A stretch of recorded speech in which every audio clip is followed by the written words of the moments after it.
네, 오늘은 법인 전환과 영업권의 절세 효과에 대해서 알아볼 건데, 이 권리금, 영업권이라고 불리는 이 권리금에 대한 얘기는 지난 강의를 통해서 어떤 절세 효과가 있는지 알아봤거든요. 그 부분을 수강하지 않으신 분들은 그 부분을 먼저 보고선 이 강의를 듣는 게 좋습니다. 영업권을 내가 외부로 매각하고 싶지 않을 수도 있거든요. 누군가한테 주긴 아깝고, 근데 그 절세 효과는 내가 누리고 싶은 거죠. 그럴 때 할 수 있는 방법이 뭘까요? 법인 전환과 법인 설립이에요. 여기서 권리금을 매각할 때 절세 효과가 생기거든요. 이거를 내 스스로 만드는 거예요. 내가 만든 법인의 권리금을 매각하는 거예요. 근데 이때 주의해야 될 게, 나라는 개인이랑 법인 사업자랑은 분명히 다른 실체라는 거죠. 근데 내가 그 법인이라는 실체의 주주일 뿐인 거예요. 이거에 대한 이해가 없으시면 절대 안 되는 거예요. 그래야지 법인을 진행할 수 있는 거예요. 이거에 대한 이해가 부족하다면 일단 법인에 대한 이해를 먼저 하신 다음에 진행하시는 게 좋습니다. 우선 그런 전제로, 다 이해됐다는 전제로 세법상 영업권의 절세 효과를 활용하려면 일단 이 영업권이 뭔지 알아야 되겠죠. 세법상 영업권이 어떤 의미인지. 이 권리금, 이 영업권이란 건요, 초과 수익에 대한 대가예요. 내가 만약에 20억을 투자하잖아요. 내가 투자하든 옆 사람이 투자하든 보통 2억 원은 벌어요. 1년간 이익 금액이. 근데 내가 하니까 2억이 아니라 6천만 원이 더 생기는 거죠. 그럼 저는 얼마 버는 사람이죠? 20억을 투자해서 2억 6천만 원을 버는 사람인 거예요. 이때는 영업권 대가가 있다는 거예요. 만약에 이런 상황에서 2억 6천을 버는 상황에서 법인과 개인을 한번 비교해 볼게요. 내가 법인을 그대로 설립한다면 개인 사업자일 때랑 법인 사업자일 때 세부담이 얼마나 차이가 날까요? 내가 2억 6천을 개인으로서 벌잖아요. 그럼 1년에 8,700을 소득세를 납부해야 돼요. 지방세까지 고려한 겁니다. 법인세도 마찬가지예요. 내가 법인을 만들어서 2억 6천을 벌었어요. 그러면 세부담 3,500. 똑같이 대표이사 급여는 없는 걸로 본 거예요. 그래도 법인세 차이가 이만큼 나요. 5년간 4억 3,700, 5년간 1억 7,600. 세금 차이가 2억 6,100만 원이죠. 물론 이걸 있는 그대로 받아들이면 안 돼요. 왜냐하면 개인이랑 법인은 다른 실체거든요. 이거에 대한 이해는 분명히 하셔야 됩니다. 그 부분이 됐다는 전제 하에서 다른 효과가 뭐가 있냐면요. 내가 그냥 법인을 설립한 게 아니에요. 어떻게 법인을 설립했죠? 법인을 설립한 다음에 나는 법인한테 영업권을 매각한 거예요. 왜죠? 나랑 다른 실체라니까요, 법인은. 나랑 다른 실체니까 그 실체한테 권리금을 받고 팔 수 있는 거예요. 그러면 그 권리금을 매수한 이 법인은 어떨까요? 얼마를 주고 매수했죠? 제가 가정한 거예요. 그러니까 3억 원, 3억 원. 법인 입장에서 3억 원을 주고 권리금을 산 거예요. 그 사업을 영위할 수 있는 거죠. 그러면 이 법인은 3억 원을 주고 샀기 때문에 이게 내가 설비 투자한 거랑 똑같은 효과예요. 사업을 시작하면서 설비 투자한 거예요. 3억 원. 근데 몇 년간 비용으로 인정받았죠? 5년간. 그래서 3억을 5로 나눈 거예요. 그래서 매년 6천만 원씩 비용을 인정받을 수 있어요. 전 지금 다른 비용 하나도 고려하지 않았어요. 영업권만 고려한 거예요. 권리금만 고려한 거예요.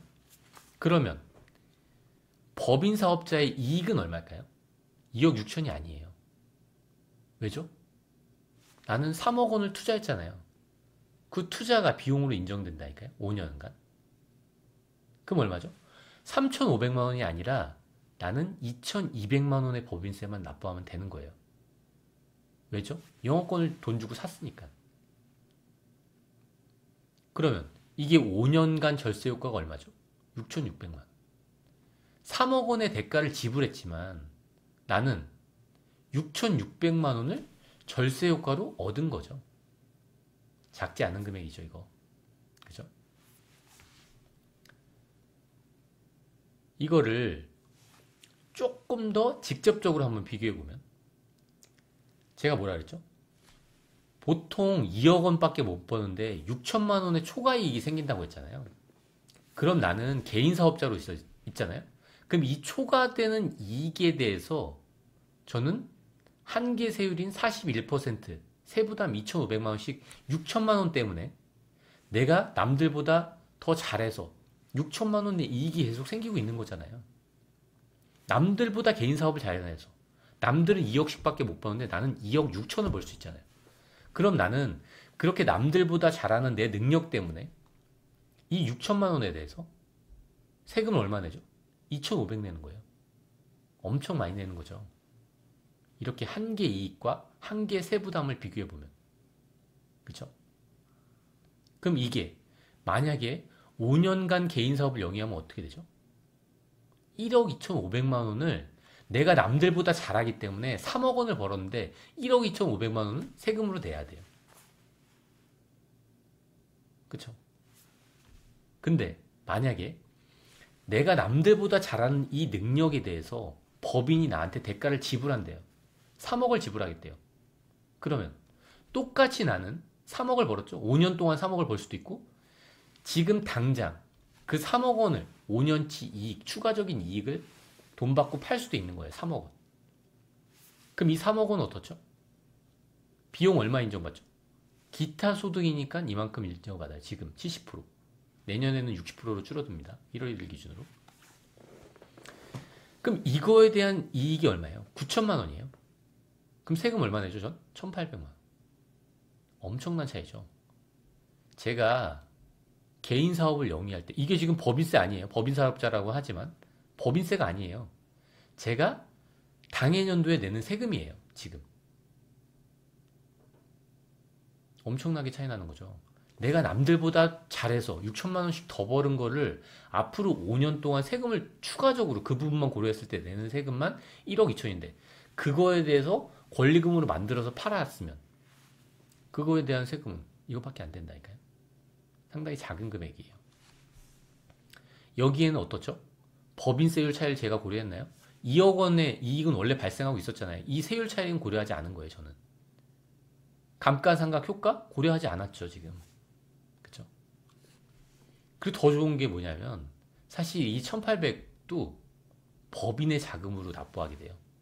왜죠? 법인이 원천징수를 해야 되거든요. 그래서 거의 이 정도 이상의 원천징수가 되는 거죠. 근데 이때 영어권 상당히 좋은데 이때 주의해야 될 점이 있어요. 만약에 이게 양도로 되잖아요. 양도로 될 소지도 분명히 있거든요. 양도로 됐을 때는 3억 원을 고스란히 경비 없이 납부하게 돼요. 세율 차이가 얼마죠? 기타 소득으로 볼 수도 있고 양도소득으로 볼 수 있는데 그 결정적으로 영향을 미치는 게 사업용 고정자산이랑 같이 넘겼냐예요. 내가 만약에 토지랑 건물이 있는데 이걸 통째로 넘긴 거예요. 법인한테. 이때는 영어권 활용이 안 된다는 거죠. 엄청나게 큰 차이겠죠. 그 사업용 고정자산이 뭐냐면 토지, 건물, 부동산을 취득할 수 있는 권리, 지상권, 전세권, 등기된 부동산 임차권, 그냥 임차권? 괜찮다는 거죠.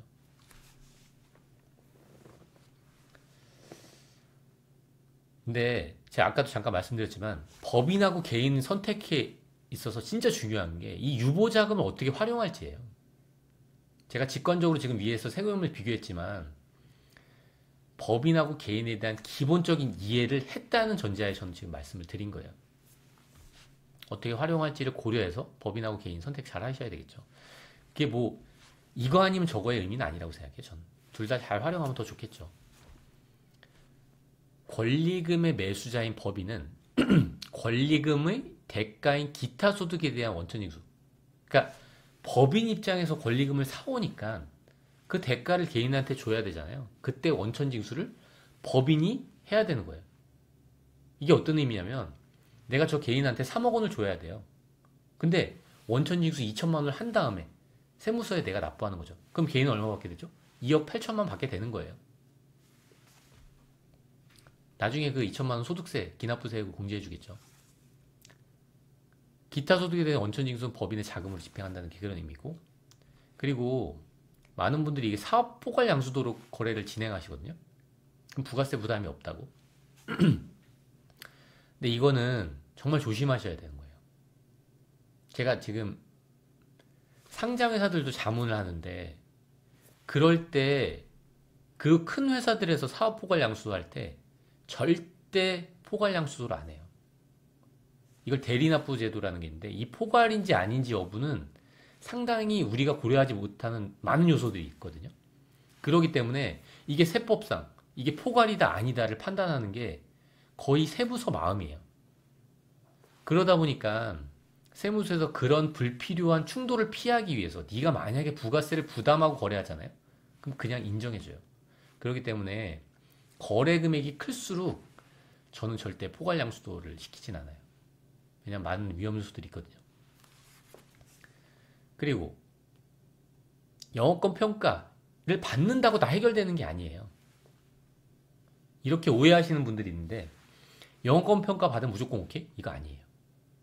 제가 작년에 합병을 진행한 법인들이 있거든요. 근데 그 법인에서 영업권이 120억이 생겼어요. 근데 그 회사는 비용 처리 안 했죠. 왜 안 했을까요? 뭐 감정평가비가 없어서? 그게 아니라는 거예요. 그러니까 많은 요소들이 있기 때문에 이 영업권이 어떻게 해야지 세법상 비용으로 인정받을 수 있는지. 그 120억에 대한 법인세율권 얼마일까요? 24억이에요. 그 회사는 그걸 포기했어요. 저희가 진행하는데 그냥 포기하라 그랬거든요. 어쨌든 그런 많은 요소들이 있다는 거예요. 위험 요소들이. 그리고 이런 걸 뭐 조그만 회사들의 영업권 하면서 가지급금을 없애는 비법이라고 말씀하시는 분들도 있는데, 뭐 그런 수단으로 활용될 수는 있겠죠. 그리고 이게 법인 영업팀의, 보험회사 법인 영업팀의 북이에요, 지금 요즘에.